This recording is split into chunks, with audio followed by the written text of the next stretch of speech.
Hello GCSE students, this is the next reading of A Christmas Carol. I'm not going to read every single word in the text, but when there are moments which are really very essential, we're going to read those bits and try and cover those in subsequent videos. This is in Stave One and continues the conversation between Fred and his Uncle Scrooge. "What else can I be," returned the uncle, "when I live in such a world of fools as this? Merry Christmas! Out upon Merry Christmas! What's Christmas time to you but a time for paying bills without money, a time for finding yourself a year older but not an hour richer, a time for balancing your books and having every item in them through a round dozen of months presented dead against you? If I could work my will," said Scrooge indignantly, "every idiot who goes about with Merry Christmas on his lips should be boiled with his own pudding and buried with a stake of holly through his heart. He should." "Uncle," pleaded the nephew. "Nephew," returned the uncle sternly, "keep Christmas in your way and let me keep it in mine." "Keep it?" repeated Scrooge's nephew. "But you don't keep it." "Let me leave it alone then," said Scrooge. "Much good may it do you. Much good has it ever done you." "There are many things from which I might have derived good, by which I have not profited, I dare say," returned the nephew. "Christmas among the rest. But I am sure I have always thought of Christmas time, when it has come round, apart from the veneration due to its sacred name and origin, if anything belonging to it can be apart from that, as a good time, a kind, forgiving, charitable, pleasant time, the only time I know of in the long calendar of the year when men and women seem by one consent to open their shut-up hearts freely, and to think of people below them as if they really were fellow passengers to the grave, and not another race of creatures bound on other journeys. And therefore, uncle, though it has never put a scrap of gold or silver in my pocket, I believe that it has done me good, and will do me good, and I say, God bless it." The clerk in the tank involuntarily applauded. Becoming immediately sensible of the impropriety, he poked the fire and extinguished the last frail spark forever. "Let me hear another sound from you," said Scrooge, "and you'll keep your Christmas by losing your situation. You're quite a powerful speaker, sir," he added, turning to his nephew. "I wonder you don't go into Parliament." "Don't be angry, uncle. Come, dine with us tomorrow." Scrooge said that he would see him. Yes, indeed he did. He went the whole length of the expression, and said that he would see him in that extremity first. "But why?" cried Scrooge's nephew. "Why?" "Why did you get married?" said Scrooge. "Because I fell in love." "Because you fell in love?" growled Scrooge, as if that were the only thing in the world more ridiculous than a Merry Christmas. "Good afternoon." "Nay, uncle, but you never came to see me before that happened. Why give it as a reason for not coming now?" "Good afternoon," said Scrooge. "I want nothing from you. I ask nothing of you.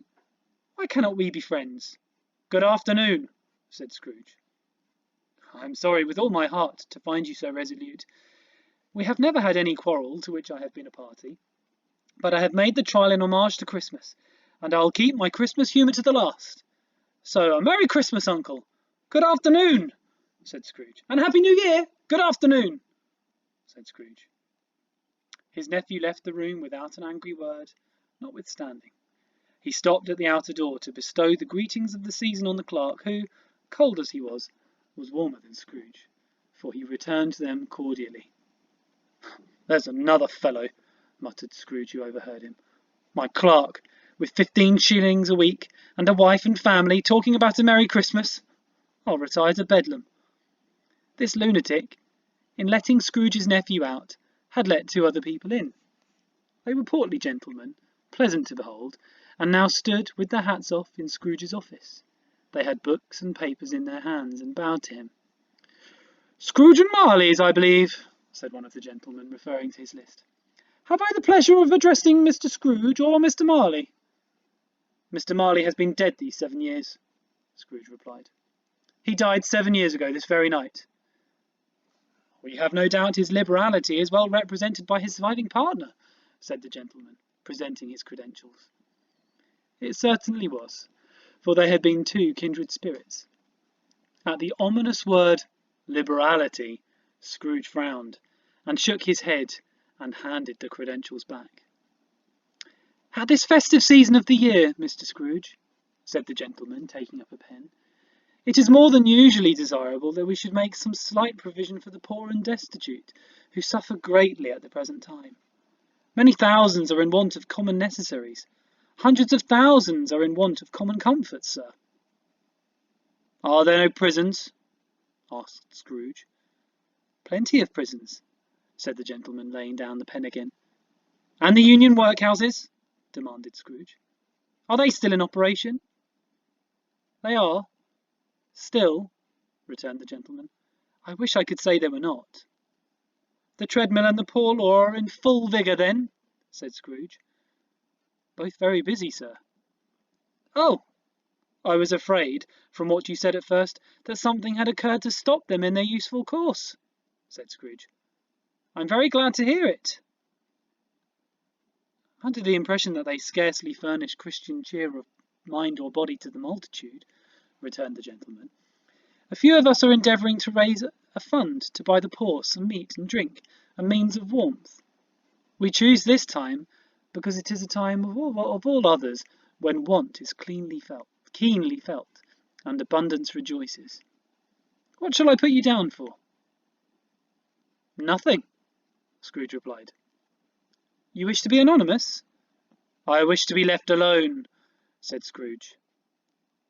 "Since you ask me what I wish, gentlemen, that is my answer. I don't make myself merry at Christmas, and I can't afford to make idle people merry. I help to support the establishments I have mentioned. They cost enough, and those who are badly off must go there." "Many can't go there, and many would rather die." "If they would rather die," said Scrooge, "they had better do it, and decrease the surplus population. Besides, excuse me, I don't know that." "But you might know it," observed the gentleman. "It's not my business," Scrooge returned. "It's enough for a man to understand his own business, and not to interfere with other people's. Mine occupies me constantly. Good afternoon, gentlemen." Seeing that it would be useless to pursue their point, the gentleman withdrew. Scrooge resumed his labours with an improved opinion of himself, and in a more facetious temper than was usual with him. I'll pause there. The subsequent videos are going to focus on that passage and explain it, and there will be comprehension questions to go with that, just to check that you're understanding the text and the main ideas behind it. Thanks very much. See you in the next one.